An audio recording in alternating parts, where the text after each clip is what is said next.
at 1 o'clock. If this is week 8, this has everything written about stacking the Steeler players to blow up Cleveland.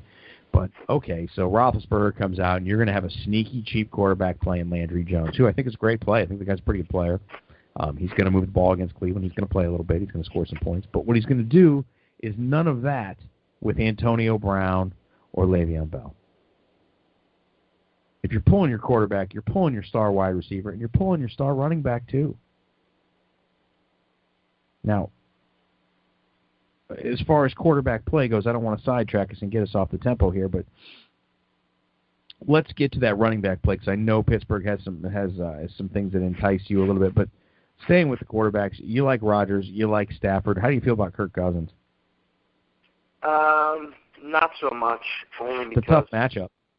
It is a tough matchup. I think they'll probably sit the Giants will probably sit some of their guys, and I think they'll win. I think the Redskins will win. Yeah, but I don't important to note the Giants cannot change their seeding at all. I think I already said that, but I'll repeat myself. They're one of the few teams, and that's why I'm not touching anybody. Not that I would anyway, but outside of Odell, I wouldn't start. What are you gonna do? For that reason. So looking at it like that, I think it would be smart to stay away from him, even though I'm sure he'll throw 2 touchdown passes and. I think Robert Kelly Fat Rob could run for one. And Fat Rob, I love that. That's great. An awesome name, isn't it? Yeah, that's a pretty good man. That's so much better than shit like the muscle hamster. Yeah. Yeah, come on with that garbage.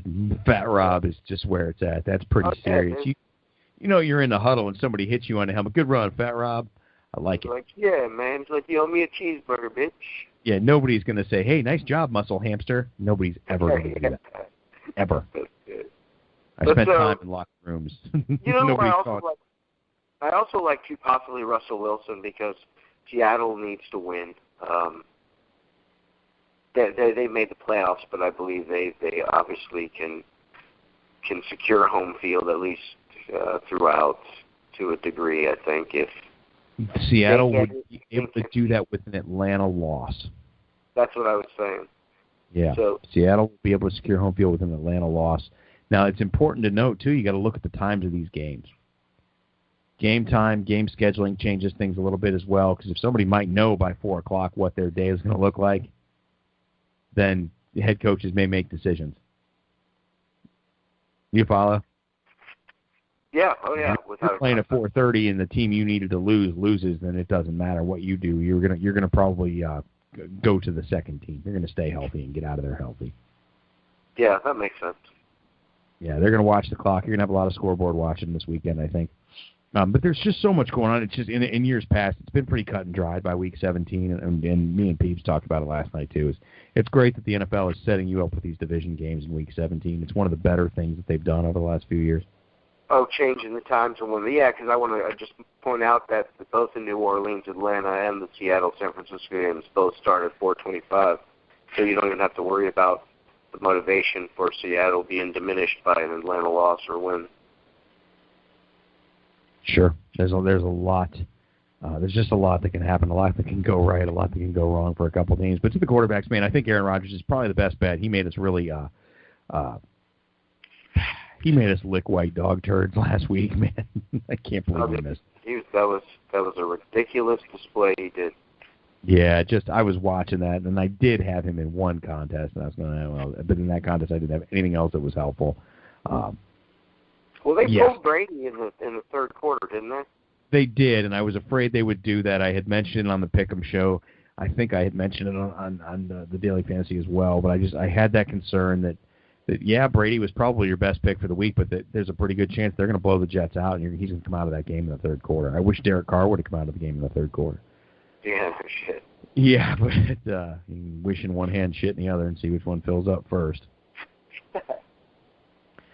For sure. But, okay, so quarterback's established, man. Slide into the running back position. Guys like David Johnson, that is the chalkiest of chalk play you get at $9,300 on FanDuel. He's the only guy worth starting, I think. In that entire game. Yeah, well, you know, there's a sleeper guy I have in one mind, but we'll talk about a little later. But him still it's a little iffy because obviously they can really try to stop him with it makes you wonder the motivation for everybody else in the field. So it might be a fluke. But he's playing for 100 yards for sure to get the 16. That's pretty badass if he does so. I think so. He's a little risky. I think most of the chalk guys this week are at most of the positions. I really like Devonta Freeman, to be honest with you. Okay. You and I are on a similar page. You know where I'm going with that. Given what we talked about with, obviously, if you look at the stats with what New Orleans gives up and touchdowns to the yards a game isn't so high, but overall they really give up points to the running back. But just how we talked a little while ago about how I think, Atlanta's going to beat New Orleans. New Orleans is going to put up a fight. They always have. They are, yeah. That's a well-coached football team. They're going to put up a fight. Yeah, so I think Devonta Freeman, and on the flip side of it, you could also, depending if you want to, tinker with higher dollar guys in other spots, Tevin Coleman would be a good pickup as well. I love Tevin Coleman in that spot. I think Atlanta will probably lean on him a little bit more. He's great out of the backfield. He seems to find a way to get in the end zone a couple times a week, too. I think you're going to see a game where either Devonta Freeman has a huge, ridiculous game, or they both have 17 points. You know what I mean? Like both of them have a solid game. Yeah, like last week, they both lit it up. They both played well. Tevin Coleman's a very good running back. He's a number one on any other team in the National Football League. The only reason he's a number two is because Devonta Freeman's in front of him. That's the only reason. I agree. Let me throw another running back out there. I like Alex Collins. Okay. They got a great matchup against the 49ers. That 49er team has absolutely zero to play for. The one thing that could motivate that team is to go out there and get embarrassed so they make sure Chip Kelly is fired. Okay. I say that with, tongue firmly planted in cheek, but I actually, part of me means it. I just think that those guys hate playing for Chip Kelly. People in Philadelphia hated playing for Chip Kelly. That was the rumor when he left there. Why? What's the deal with he just... You hear the rumor, and I think this is ridiculous, but I heard the rumor that, and this came from Shady McCoy, that Chip Kelly's a racist. Now, I don't put any credence. I just don't, because you're not a racist. Thrown around pretty nonchalantly these days, but it does. And as a head coach in the NFL, you've got a pretty diverse Actually, you don't have a pretty diverse locker room. The majority of your locker room is black guys and white guys. I mean, that's what you deal with in the NFL. These are what you have. You have black players and white players. It's not. I don't even want to say it's diverse because you don't have all these other cultures in the locker room. But to have some racial predisposition and say I'm going to go be a football coach, stop it. Yeah, it doesn't make Just real good sense in this. If There's we're nothing talking for about that. 1960s Alabama now, or something, then is Chip Kelly an asshole? Maybe. I don't know. I would, if somebody said he's an asshole and that's why we don't like him, I would probably think that carries more weight. But I just don't think Chip Kelly's. I don't think that college football coaches, all of them, can take their system and their modus operandi into the NFL and say, this is how we're going to do it, millionaires. Yeah. These aren't college kids who need you, coach. Those college kids need you to get to the next level. In the NFL, they don't need you. And you come in and you're barking and chirping and running things like the Gestapo. Get out of here. It doesn't fly in the NFL. Successful, and I don't want to spend too much time on this, but successful NFL coaches that were previously in the college ranks, a lot of them had to relearn how to do things. Guys like Pete Carroll, guys like Lou Holtz, they had to relearn how to do life from college to the NFL. Just F Chip Kelly. Anyway, I'm not even talking about him anymore. I can see San Francisco laying down and getting beat by 25 points. The only problem I have with that is Thomas Rawls practiced, and so I think that sharing of the carries and whatnot is a little scary. I think you're going to see the wide receiver. I think you're going to see a repeat of the Doug Baldwin experience that you saw last week and you saw last year a few times. Multiple touchdowns and feeding the ball. It's not an impossibility. I have this great fear this time of year that players will be removed from the game. Now, Tyler Lockett, they're playing for something too still. They are, but I think they're going to blow them out. Yeah, I see what you're saying. So they won't even. I think they're going to run away with this game early, and there's no point for Doug Baldwin to be on the field if they do. However, I'm glad you mentioned that because that segues me into a couple players, but we'll get to that when we get to the wide receivers. So let's finish up running backs if we can. Yeah, for me, Alex Collins is my deep sleep.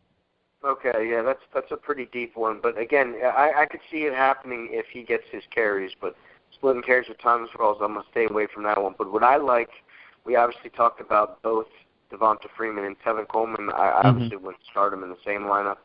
No. David Johnson, again, let's stress the fact that the guy's going for 16 straight games of 100 yards combined. Pretty impressive statistic. That's ridiculous. So he's viable. The last guy I like because, again, everything is so difficult this week because of the matchups and all the shit we've been talking about. Unpredictability, sure. I like our man, D'Angelo Williams, who's healthy. And he's got a great matchup, and they're sitting. Every time he touches the ball when our man Le'Veon is smoking his tweets, every time he goes off. So he's got fresh legs. People are worried about, they've been echoing about his health. He's practiced since the 15th of December. So we're good with, that's the last time he's missed, So sure, yeah, I think D'Angelo Williams is an excellent football player too. That's the bonus there. I do think he's going to be owned by a lot of teams, which is fine. Here's the thing: when you want to go, if you want to have Aaron Rodgers and you want to have Devonta Freeman, and then you want to have Jordy or somebody else that's worth it in your lineup this week, with really one of the few tight ends worth the shit, not to get ahead of ourselves.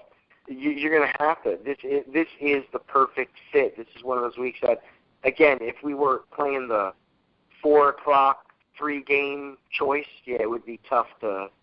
Your D'Angelo Williams, maybe you'd want to get smart and pick somebody else, but it's not going to matter here. And if he gets you the points, that's all we want. I don't care if I pick. Let's keep this train rolling down the tracks, and let's get into these wide receivers. Man, if I'm doing Aaron Rodgers and I'm doing Jordy Nelson, you can't not. How can you not? We don't even need to explain it any more than that. You don't. On the other side, I'm also doing, if I can afford it, because we've talked about this idea, and this idea would have really paid off last week because you've gone through a few different wide receivers that you liked with some of our must-start Jay Ajayis, the Clays, we pretty much would have brought you almost to the end with just 4 of our choices, Yeah. So doing these carousel positions when you're not sure, so it wouldn't be a bad idea at the wide receiver position to, in these lineups that we're talking about, if you're going to start Jordy Nelson, start Devontae Adams because he's due for another huge game. And do a lineup where you have both Jordy and Devontae. So, again, let's just jump to Devontae. You got to have him this week in some lineups. So I think so, and I think that you certainly cannot be afraid for that big stack. You have to actually do it. You have to have a lineup with Jordy, Devontae. No, and then you also have to, even if you're not doing the Matthew Stafford stack, you also have to have Golden Tate in your lineups. Yeah. And then I want to see Marvin Jones in your lineups too. One of those guys are going to go off. Yeah, one of them should. I think that game should be a shootout by all accounts. If it's not a shootout, if that game's 27-24, that's still tight with 6 touchdowns. Yeah. You got to be part of that. Exactly. I think that guys like Tyreek Hill deserve a look this week. Kansas City's got a lot to play for. The Raiders may go into Denver and just run them over. They may get beat. If the Raiders lose and Kansas City wins that division as the number 2 seed in the AFC, and that changes everything. We're not doing a gambling pick'em podcast this week just because of how difficult it is. I'm still going to publish some picks. I love the Kansas City Chiefs this week. They should steamroll the San Diego Chargers. I do too. The one thing that about Tyreek, unless he gets the punt return touchdown, and then as you saw, he's cooled off a tad. And when I mean cooled off, he's still being productive. He had the rushing touchdown, and so I'm not saying he's not going to put up points, but with what went on last week, I still think you need to look for your 20-pointers. And as a number 3 wide receiver, I think he's someone you can find value in. But at the 2 or 1 slot, I'm not sold on him. Well, you're right. You do bring up a good point with Tyreek Hill.